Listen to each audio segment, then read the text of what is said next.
Cromwell by Henry Lawson. They took dead Cromwell from his grave, and stuck his head on high. The Merry Monarch and his men, they laughed as they passed by. The common people cheered and jeered. To Englandĺs' deep disgrace, the crowd's whoĺd neĺer have dared to look live Cromwell in the face. He came in Englandĺs' direst need with law and fire and sword. He thrashed her enemies at home and crushed her foes abroad. He kept his word by sea and land, his parliament he schooled. He made the nations understand a man in England ruled. Van Tromp, with twice the English ships, and flushed by victory, a great broom to his masthead bound, set sail to sweep the sea. But Englandĺs' ruler was a man who needed lots of room, so Blake soon lowered the Dutchmanĺs' tone, and smashed the Dutchmanĺs' broom. He sent a bill to Tuscany for £60,000, for wrong done to his subjects there, and merchants in her bounds.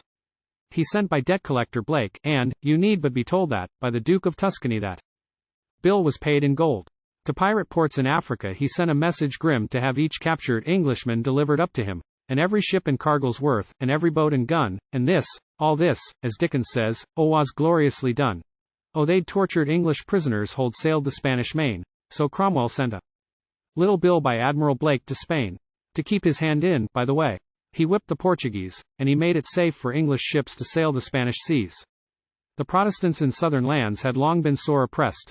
They sent their earnest prayers to Noll to have their wrongs redressed. He sent a message to the powers, in which he told them flat, all men must praise God as they chose, or he would see to that. And, when held hanged the fools at home and settled foreign rows, he found the time to potter round amongst his pigs and cows. Of Private Rose he never spoke, that grand old Ironsides.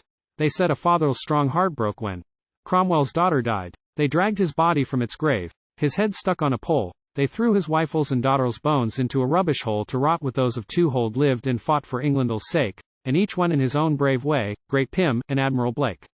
From Charles to Charles, throughout the world old Englandĺs' name was high, and that'l's a thing no royalist could ever yet deny. Long shameful years have passed since then, in spite of Englandĺs' boast, but Englishmen were Englishmen, while Cromwell carved the roast.